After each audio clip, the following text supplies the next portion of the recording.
Come on, Soda Pop, let's go. And as we did with the city council candidates a couple weeks ago, we're going to give each of these candidates a couple of minutes to just go through their background, a little bit of their platform, and then we will open it up to questions. And as I said before, we do ask that you actually ask a question, not a comment. Talk to the candidates after if you want to comment, and try to keep it under a minute. And they will each have a chance to respond to every question. Timekeeper is up here. Thank you. So we'll start with Kent, I guess. Well, I want to thank the Democrat Forum for inviting us and offering the opportunity to hear why we're running and what we think we can do to help to improve the education for the 24,000 students that are part of our Sioux Falls public schools. I would have to say that in my over 30 years of being a parent and having started out with my oldest son being involved in the special education programs in our school district, we have a terrific school district. The 3,500 students that currently are enrolled in our special education programs have a very special place in my heart, and I will continue to be a strong advocate for all 3,500 of those students. We also have over 50% of the students in our school district who qualify for free and reduced lunch. Those are students that are most at risk of probably not having the very best life, the very best opportunity availed to them. We have an obligation as the public schools to make sure that each one of those students gets the very best out of their education and can be the best that they can be.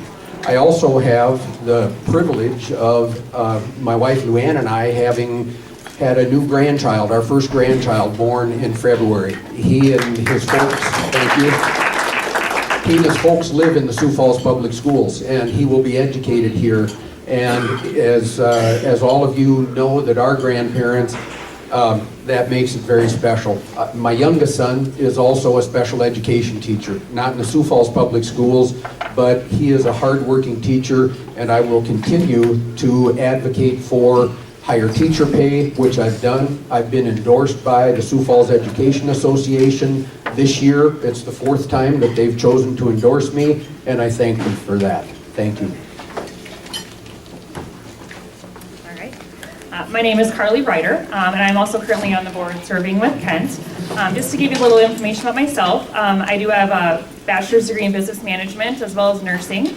I have 2 daughters who are currently students in the school district. I have a 3rd grader at Rosa Parks and a 6th grader at Edison Middle School. I'm a very active community volunteer as well through my church, through volunteering for coaching or other activities with them. So I'm very much out and about in the community and asking people for their feedback and approachable. During my current term, for the last 3 years, I've been involved in many things for the school district that I'm very proud of. I am a member of the Education Foundation, which has worked tirelessly for longer than I've been on it, but for specifically the last 3 years in raising money to put money in, or to award grants to teachers in K through 12. And in the last 3 years, we've awarded over $100,000 to a variety of classrooms in the district to help them to be innovative in how they're educating our students. During the last 3 years also, we've had 3 new schools open due to growth and other changes in the district, and so I'm excited to be a part of that. I was also instrumental in helping with the hiring of Dr. Maher, our new superintendent, and we've been so fortunate to have him, and it's been wonderful to work with him and get his vision for excellence for Sioux Falls. I'm really hoping to lead on another term so that I can continue to help in the strategic planning process that is currently underway. We've done a lot of the background work, but now we're getting into the implementation stages and looking at all the initiatives that are going to be coming forward to really help the students that Kent mentioned, as far as the lower income, the special education, the students who really need some additional help as well. I also want to be a strong advocate for staff engagement, student achievement, getting the community involved, and really feeling like they have ownership in the school district, and taking a lot of pride in the students that are coming out of here and entering the workforce or continuing on to further education. Thank you. Well, good afternoon. My name is Randy Dobberpuhl, and I want to thank you guys for holding this meeting with us and giving us the opportunity to share our backgrounds and answer some of your questions. A little bit about myself. I have a degree in sociology, and I work with the Safe Home program here in town. It's a permanent housing program for chronically homeless individuals. I've been with that program from the start. I had the opportunity to help develop it into what it is today. And right now we have a 33-unit facility that offers permanent housing. And some more about my background. I'm an active volunteer through LSS as a mentor. Been doing that for the past 7 years. And through that, that's allowed me to see some opportunities with Big Brothers, Big Sisters as well. So I volunteer with them. And just volunteering as coaching for Little League schools and just trying to get involved as much as I can with our son's education. Married to my wife, Kirsten Dobberpuhl. She's here with us today. She's in the school district. She's been in education for 13 years now. We have 2 boys, 10 and 7. They both attend Harvey Dunn Elementary. Looking forward to watching them progress through the Sioux Falls School District. My mother-in-law, Kathy Coulter, she's here as well. She's retired now, but she was with the school district for a few years. And just through watching them and listening to them, seeing how much an education matters in a person's life. And for me personally, through the Safe Home program, I have the opportunity to work with a population that I get to see what happens when you don't get that education. So I want to start swimming further upstream to see what I can do to help to get that graduation rate up and hopefully work myself out of a job. Good afternoon, everyone. I'm grateful to be here. I love the VFW. I have lots of family that are veterans, and their service has an immeasurable honor. And it's set a good example not only for those that can do service. I have an uncle that served in the Air Force, a grandpa that served in the Air Force. He was a missile man captain. I have a grandpa on the Pischke side. He was there from Normandy, and my great-grandpa on my mom's side. So he was a Marine that served in the Pacific. So if my health had been better, hopefully that would have been my way to go. But you know, so. My ideas for here, pretty simple. My number one priority is my family, and so I want to best enable my family members to do their best in the school district. My platform is pretty simple.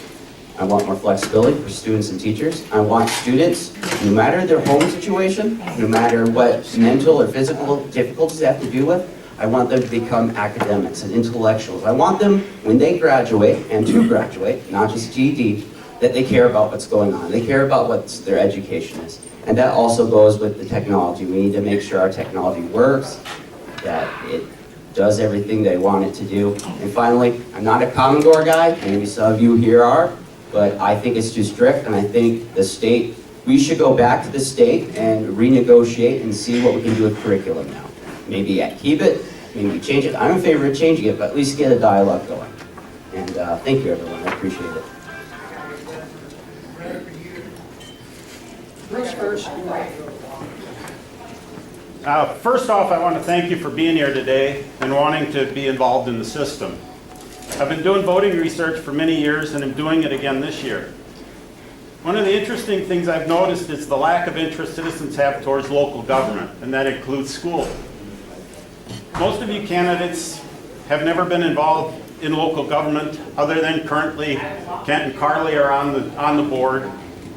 And most have shown almost no interest in city or school election voting. Why should we care that you're on the ballot when you have not, some of you have not even cared to even vote, much less show up at council or board meetings before this election season? Tell us why you think it's that you've changed or that you can do something to affect change when you haven't even cared to be involved in the system before. Thank you. Okay, that's an excellent question. I'm glad you're passionate and want to make things different. Okay, so number one, I consider myself a full-time brother. My family is my number one priority, and that's the attitude and angle that I come from. Because of my health, I haven't been able to do things like council meetings or be there active on the field. However, I do pay attention to politics. I'm a Tea Party guy. I love talk radio. I listen to it constantly. I read news. I'm a news junkie. I'm a journalist major. I'm working on my master's right now. I do care about what's going on. Most people in Sioux Falls do, but what happens is it seems like an enigma. The school district, like, I have no idea what's going on. I don't know what these terms mean. The civics level of Americans in general has gone downhill. And hopefully we could do that, maybe put in the 100-point civics test that Harvard and the, I'm trying to think of their name, anyhow. It's a basic civics test that if you enter the country, you want to be a citizen, you have to pass that. And we should try to look and see if we can help our students at least get 50 or 75% of this. Thank you. Just for all of us down the line. Great, I'm glad you brought that up, Bruce. It gives us an opportunity to kind of go over our voting history. Local politics has always intrigued me, and just because I feel that's where you see the most change happen is locally, and keeping things as local as possible. I'm always active in voting locally for councilors, school board members, whether from presidency all the way down to the school board and especially the initiatives that directly involve us throughout our daily lives. I get the opportunity to work with the county of Minnehaha, so I get to see a lot of initiatives brought forward. I get to see a lot of changes happening, not only within county, but in city as well. We try to keep our ears close to the ground, and we try to collaborate as much as we can between the governments as well, whether it's city, county, and hopefully we can get school board, kind of all three of those local pieces collaborating a lot more. So it's very important, and I do my best to try to encourage everyone to get out and vote. I think that, well, I've been on the board for 3 years, and so I have attended many school board meetings. I have missed a few due to other conflicts, but I do think it's important that we are involved in attending meetings, whether it's city council or school board. I think the challenge maybe with my generation is that they don't understand the importance of attending school board meetings until they have a child who's actually in school. They may not understand all of the things that go on with that and the changes that can be made or the proposals that are being made. And so as people get older, they become more involved and more interested in things like the school board because they know that their children are going to be going to that school or that district and are going to be educated there. Since I've been on the board, I've obviously attended these meetings, but I've also had the opportunity to attend many things involved with the Chamber of Commerce, which I think is great because you need to know what's going on in your city, what initiatives there are, what are we working towards, are we developing certain areas of town, and transportation, all those things that really are integral to not just the city itself, but to the school district and getting people to and from school and work. Thank you.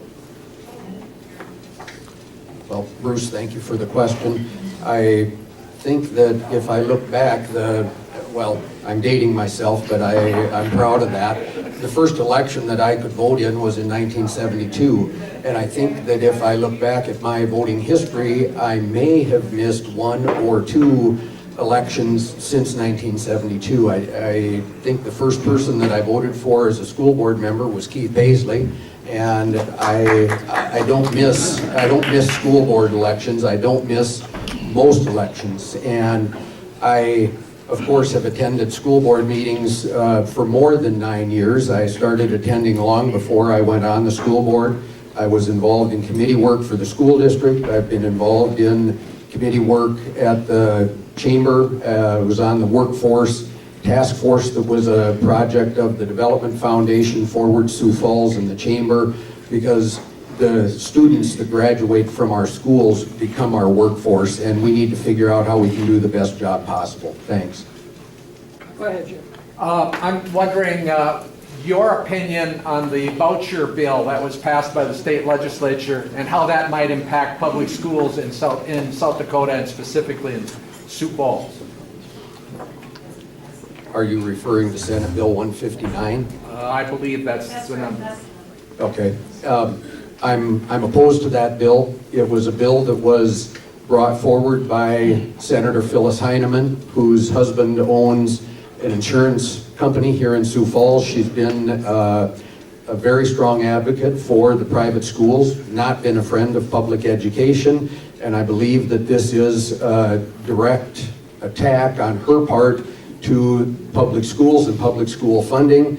I do not support it. I believe that we need to put every dime that we can into our public schools so that we turn out the very best educated students possible into the either workforce or to whatever post-secondary education they want.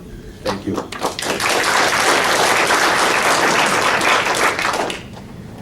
Well, we've had many conversations about this, so I'm not really sure what else I can add to what Kent just said from a board perspective, but certainly allowing insurance companies to get a tax credit for giving scholarships to private schools shouldn't be something that the state is involved in. It should be something that if that family wants to go to that school, then they need to make arrangements to make accommodations for that. That $2 million that is being taken away from public schools needs to go back to public schools because that's where it belongs in the first place. So I guess that's all I would have to add to your.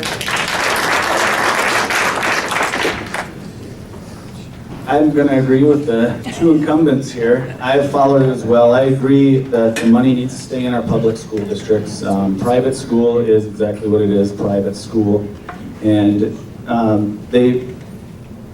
I'm trying not to point too many fingers at the Republican Party for doing it. It's just, it looks like it's a tax break they're trying to get with their insurance company. It's taxpayers' money, and that money needs to go into education and stay and not be able to decide whether it's if we put it in this private school versus our public school. It's to me it's kind of it's not an attack, but it's going to be pulling away funding from what we can offer all the public schools throughout South Dakota. So we're definitely opposed with that bill as well. Okay, thank you. I am a different kind of bird than the typical person interested in education. I feel that because of the increase over the last 10 years, the state of poverty in Sioux Falls for our students has increased, it hasn't decreased. So to say that, no, we should just keep it the same, that's the best method. Let's not experiment. I see no reason why not to try to do private schools.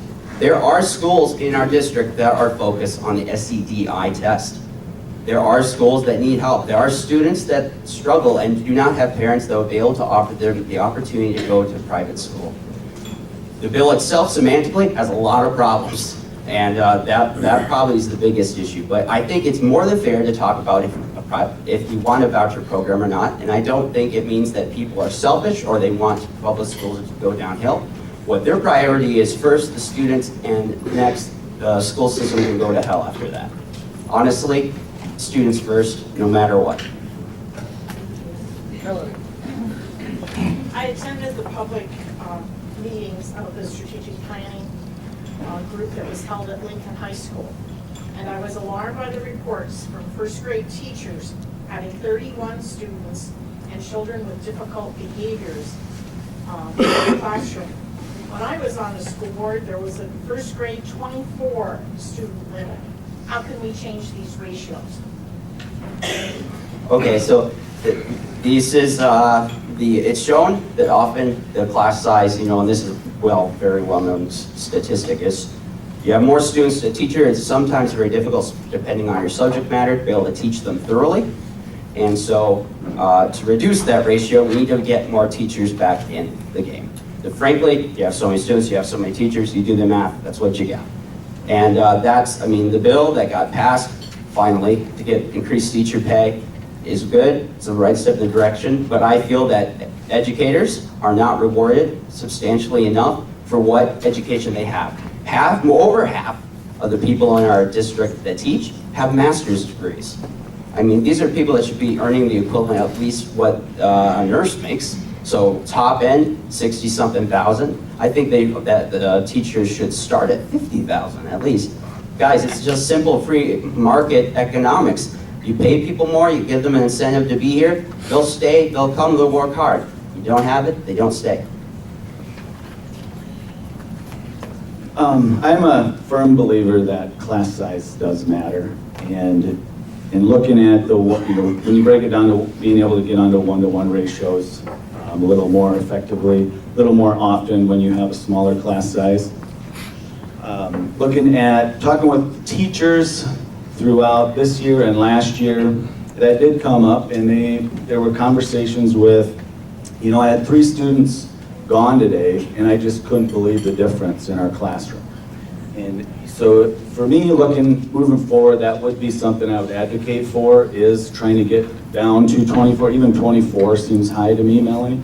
And trying to get that conversation going, some dialogue to see what we can maybe negotiate for. 31 certainly is a ridiculous number to have in a classroom. I also agree, class size does make a big difference. We do have some guidelines in place, so if there are a certain number of students, then they do assign an education assistant to that classroom. Again, it's not a full certified teacher, but certainly it's another adult that can help to help with time management, classroom management, behavior management, things like that.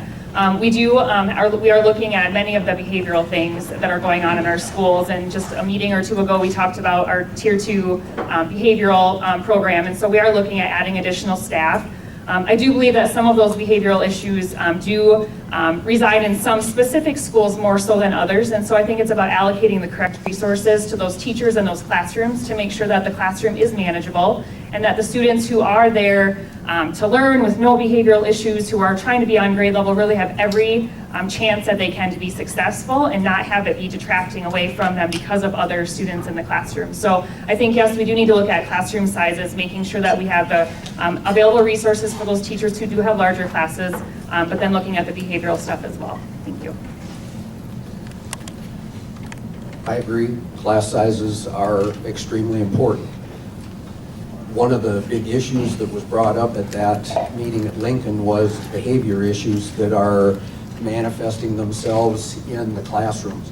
One of the things that we're going to be doing moving forward with our next budget is, through the special ed fund, we are going to be funding 10 additional special ed teachers at the elementary level to be able to deal with those behavior issues. As Carly said, the Tier 2 behavior programs are being expanded to the extent that we can afford to expand them, and we do need to reduce class sizes so that every child gets the most effective education possible. But I think key to that is getting those special ed teachers that have expertise in behavior into the classrooms where the biggest problems are, is going to help solve a lot of those concerns and reduce that class size. Thanks. What is your opinion for the Sioux Falls school districts and the schools of having sentinels in the schools like Tri-Valley has? I am completely opposed. We have SROs in our schools. We have a tremendous relationship with the city of Sioux Falls, with our police department, and it would be beyond belief that our school district would pass a sentinel, not bill, but a sentinel program in our schools as long as I'm on the school board. I will fight that tooth and nail. It's inappropriate.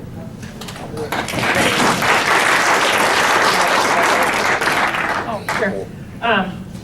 In addition to what Ken said, SRO is our security officers, the police officer that we have from the police department who lives within the school district throughout the day, and is really there as kind of a mentor to students, but also to just build communication, relationships with those students. So they're not there as a threat. They're not there just for protection, but they're there to really build that relationship with our students. And I think because of that, I agree, we don't need to have a policy like that in Sioux Falls.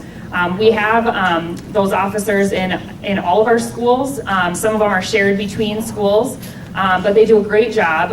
They have great relationships with students. They're there to be a listening ear, to give feedback back to administration or teachers. They do training, they do all sorts of things. And so I just feel like our teachers are in our schools to teach.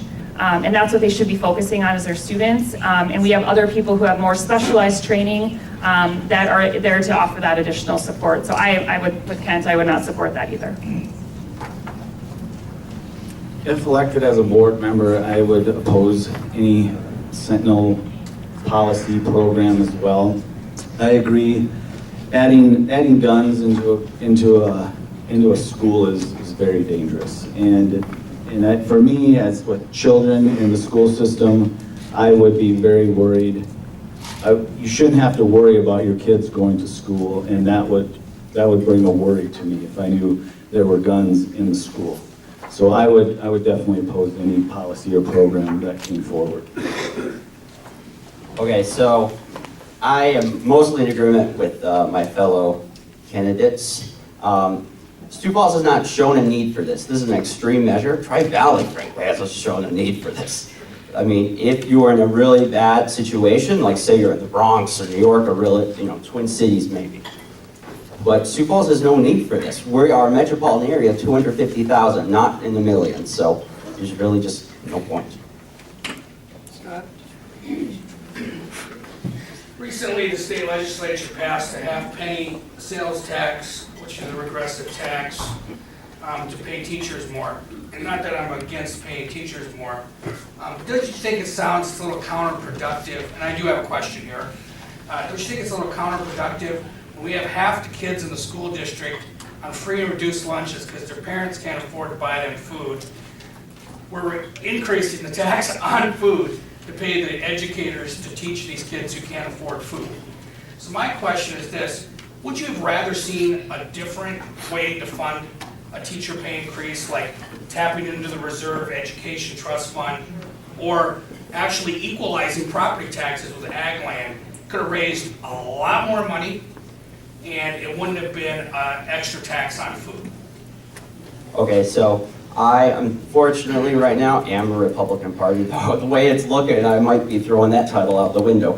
The Republican Party in the legislature, because we're almost a one-party system, they are very much slow to move. I mean, it's like, molasses in springtime with them. So, yes, totally. Let's do it. We should be paying them more. We should be getting creative. We shouldn't be, well, okay, they want more, let's just tax. Like, that isn't a very thoughtful solution. So I agree with you that they should have been much more creative, much more policy wonk in deciding that. So, this is a big issue because, again, like I said, incentives matter. And you want to keep the best teachers, you have to pay them. I had the best math teacher I ever had, sophomore year in high school, geometry teacher. I mean, I learned under him more math and made sense better than ever before. At the end of the year, he told me, well, kids, I really love teaching you, but I'm going to Florida. They pay me more there. So we need to prevent stuff like that. So that's my feeling on it.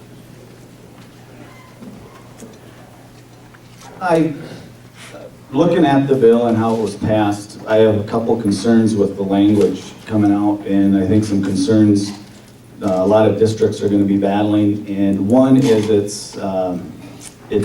it's geared toward teachers, and which is great. We do need to pay our teachers more in the state of South Dakota. Along with that, some of the language that goes with it, some of the other key positions are in kind of a lateral pay schedule with teachers, such as instructional coaches, counselors, librarians, who in some school districts aren't going to offer that pay increase to. So you're going to see some of those people, I feel, leaving the state of South Dakota. So I'm hoping the districts are going to be able to work that out amongst themselves and keep those valuable librarians, counselors, and instructional coaches. Nurses are in there, psychiatrists, a lot of people are in there. So my time's up.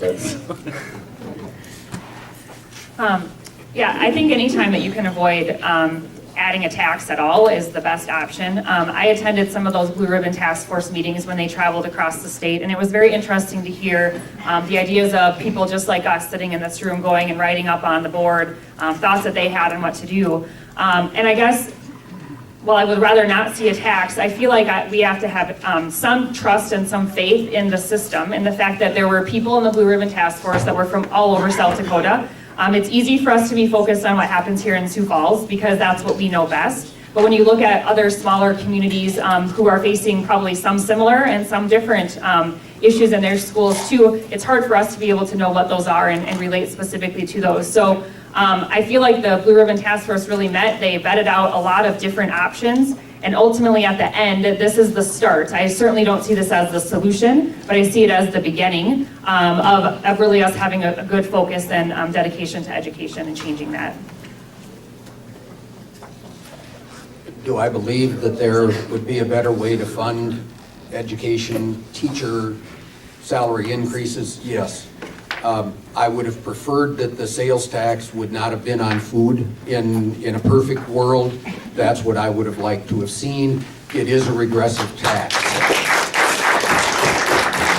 However, that being said, when there was one option presented, and when I look at what helps me sleep at night is saying that 50% of the students that do qualify for free and reduced lunch in our school district, those are the kids that are going to benefit from a better education. Is it fair that their family pays a higher burden than a family like mine? No, it's not. But those are the kids that are going to benefit the most from better educators, better school districts, better teachers, and I have to believe that this is the best that we can do right now. No. I think he pointed right now, But he's been waiting. I got a question here on the accountability of this half cent. Don't be fooled, these Republicans have a nice way of putting a soundbite and everything, so. We got a scratch ticket, how many 100 years ago? For education. What do they use it for? They build prisons. They're overcrowded, we need more prisons. So where does that money go? Why don't we change that?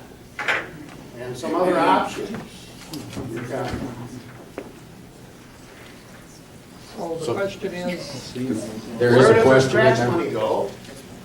And Okay.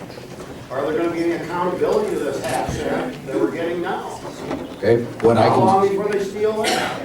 What I can speak to is what I know in the bill right now. School districts are obligated by law to spend at least 85% of the money that we get to go to teacher salary increases. Teacher salary increases. We haven't been told yet exactly what is going to be defined as a teacher. Is that every individual in the district that in some way educationally touches that child throughout the day? I think that it should be. I think that librarians should be included. I think that instructional coaches should be included.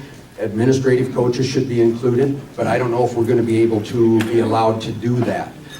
What happened to the lottery money, I can't speak to that, but I know that we are going to be held to a high standard of accountability, and if we don't spend it on that, we give 75% of it back, and we got to figure out where that's coming from. Yeah, and I guess I'm not really sure how else to answer that because that's the nuts and bolts of that bill. But each district is accountable to that. They have to do the 85% to their staff as salary. Now you have to keep in mind too that in addition to that, we still have to heat our buildings and we still have to keep them maintained and all that. So we have to look at the impact to the budget overall.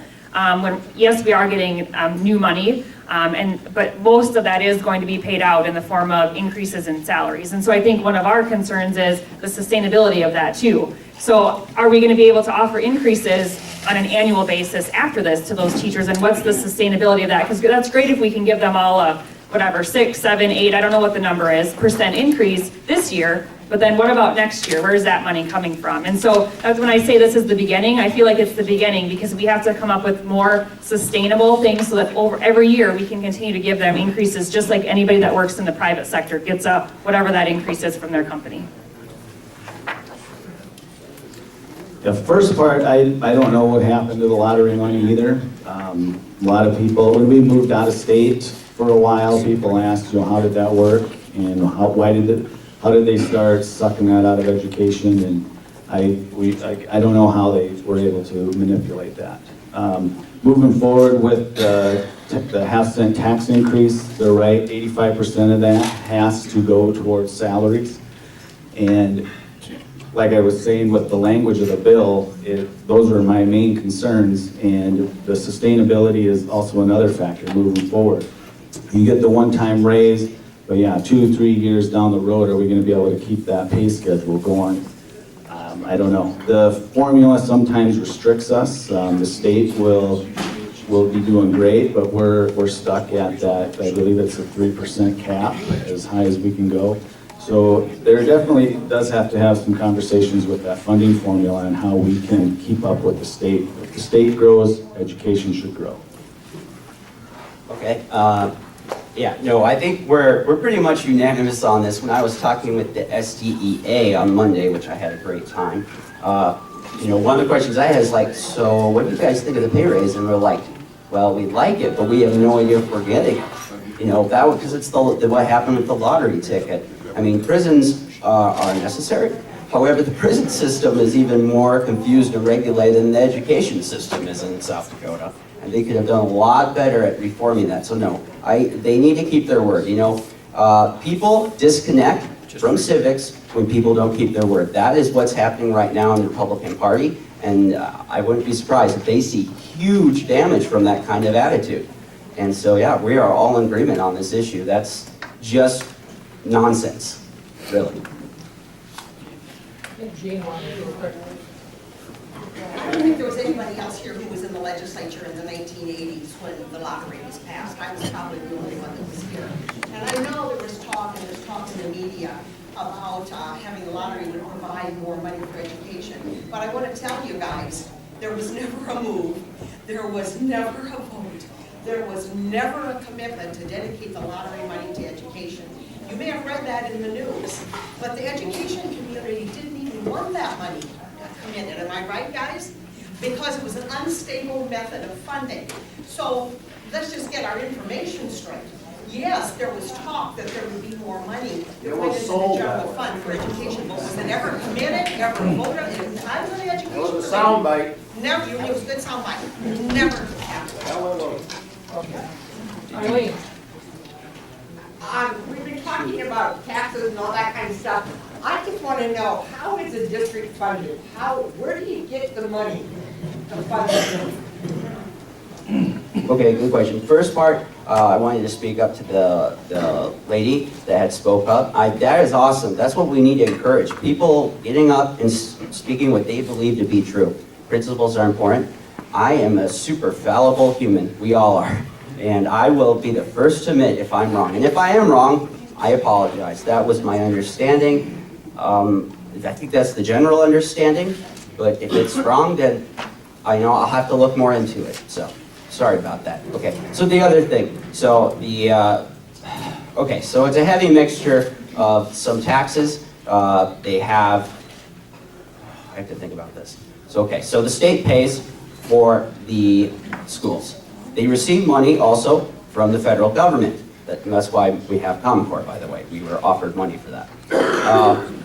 It's also, we get money from the taxes we put on lands.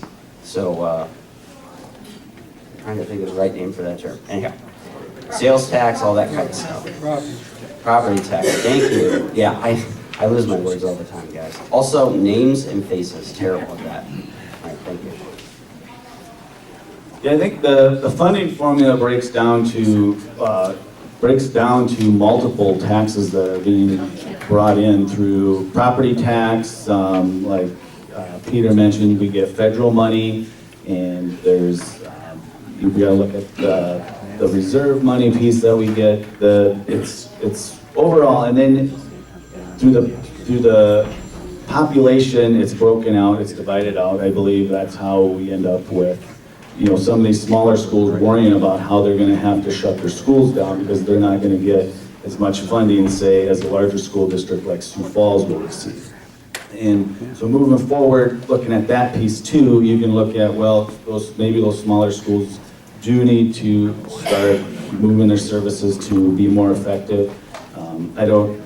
I guess that's a personal question, whether you grew up in a small town or not. I grew up in a small town, so I'd love to see the schools stay in small towns.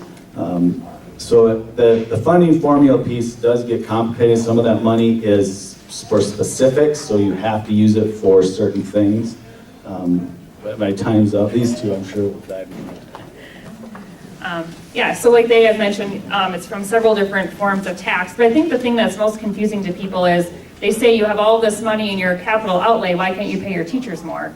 And people have to understand that, as Randy was alluding to, there's buckets of money. And unfortunately, some of those buckets can't cross. And so you have a general fund and you have a capital outlay. And capital outlay is for things like building buildings or buying, we have a one-to-one technology. So you've got your computers, you have renovations, making things safe, updating things. That all comes from your capital outlay. Then you have your general fund, which is what pays your teachers. And so you might have a lot of money in your capital outlay fund, which we do. But we also are growing, and we have buildings that are new, we have buildings that are old, where we might need to have an addition. So we're trying to plan in advance so that if we know that 5 years from now we need to build an elementary school out by the new George McGovern, we aren't all of a sudden scrambling for money to say, how are we going to do that? And so we do have money in reserves for that. But that doesn't mean that we can steal from that to pay our teachers more. The school district's budget for this fiscal year, 14-15, is $217 million, roughly. We have in our general fund, $148 million is general fund. Most of that comes from the education formula. That will be increased this year with the half-penny sales tax. Our general fund monies will be approximately $160 million this year. Capital outlay will remain at roughly $57 million when we get it all said and done. And that is the money, as Carly said, that goes into our buildings, our technology funds, all of the different areas that we have to spend money for infrastructure in our buildings. And it is very complicated. I've been on the budget committee for the past 2 years, so I have a bit of an advantage. Thank you. We'll take one more question from here. Okay. You've mentioned some schools with more lower income students and behavioral challenges and increasing resources in those areas. What are your thoughts about district boundary changes? Instead of busing west, possibly busing south, or in a different direction? Boy, I didn't think I'd live long enough to have to talk about boundary changes again.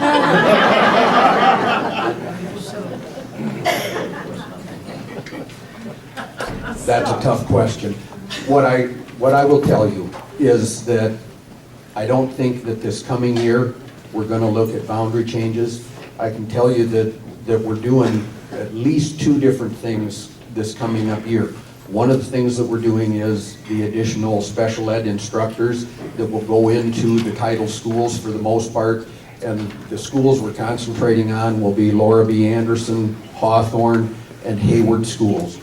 Also in those 3 schools, because of the high need, we are starting a summer school program that we will be implementing to try and help give the kids that are at most risk of not being up to reading level by the time they're in 3rd grade. Statistics show that you got to be up to reading level by 3rd grade, not test scores, but up to level. And we're going to work very hard to try and change within the system we have for the coming year. I feel like this came up last time, 2 or 3 years ago when we were sitting here. I think that when you look at schools, for me personally, I think diversity is a huge benefit for all students. And I think that to go to a school where you see people who are different from you every single day makes you appreciate them and their differences, and it makes you appreciate people outside of school as well. And so I would love to see all of our schools have increased diversity and to kind of move some of those around. On the other side of that, though, is there's a huge value in your child being able to attend their neighborhood school. And if we don't need to bus students somewhere, let's not do that. But I think, again, it's a balance of saying what's the best for the teachers and the students in that classroom and that neighborhood, and what makes the most sense. Unfortunately, you always have to balance that with the financial aspect of that too, and buses cost money. And so how can we, instigate or instill some of these new programs in these schools that maybe have higher needs to try to address those in the schools that the students are already in? Hi, I'm sorry I'm late, and I am Stelling and new to the board this year, I hope, but I have been a teacher for over 12 years, and that's where my pain and want to do this job is. So obviously, when you're in, I was teaching in Hawthorne, and there was a lot of changes there and a lot of need.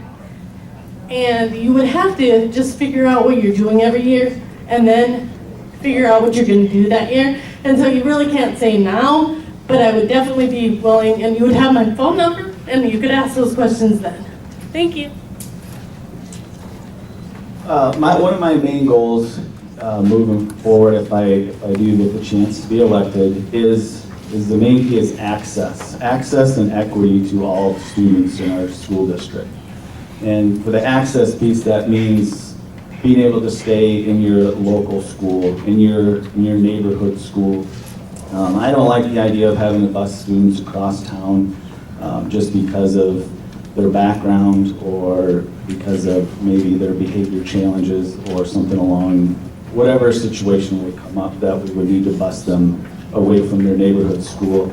And so the tricky part is being able to provide resources at all schools. And that would be a challenge I hope we could present to the district and seeing how we can make each school have that same access and equity for all students, so we're not having to bus them around, all around Sioux Falls to make sure they get that resource.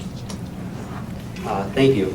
Credit to our Stelling. See, I'm really bad with names, I tell you. Credit to Stelling. I'm grateful for her service as a teacher. She works hard at Hawthorne. I work part-time as a substitute teacher. That is a hard school to go at. You know, this is a two-part issue. Number one is technology. You know, people just don't know what schools are good or bad in our district. This information is freely available, by the way, on the South Dakota Education website. But I have a professional research working on my degree. I have many professional research classes. Those things are really hard, by the way, before you think about taking them.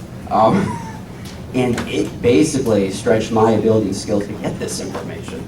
I think there's no excuse now. Technology has allowed it that every piece of data, unless it lets you identify individual students that the school board gets, that should be reported to the public, that should be available, okay? So they can decide with their families which school they want to go to, which school they don't. Second, I'm an open enroll guy. That's how I went to Lincoln High School. It was a great choice. It was a great choice for me and then the rest of my family when they went there. You know, that's the problem. I think you guys agree. You know, you want more time. Okay. Sorry. Why don't you give the mic to Dianna, and we'll just let her do her opening statement, and then we'll wrap up. Okay, you want to know who I am, I guess. I'm Dianna Stelling. I'm running for the school board. I'm hoping to, I have taught for over 12 years, and I have watched a lot of painful, gross, you know, where they don't get it at Hawthorne. When I was there, we had reading recovery, and we didn't have the money to do the reading recovery, and that's kind of hard. So if it's my nickel on my watch, it will get where it's supposed to get, or it will answer to me personally. Thank you. Okay, thank you. We want to thank all our candidates.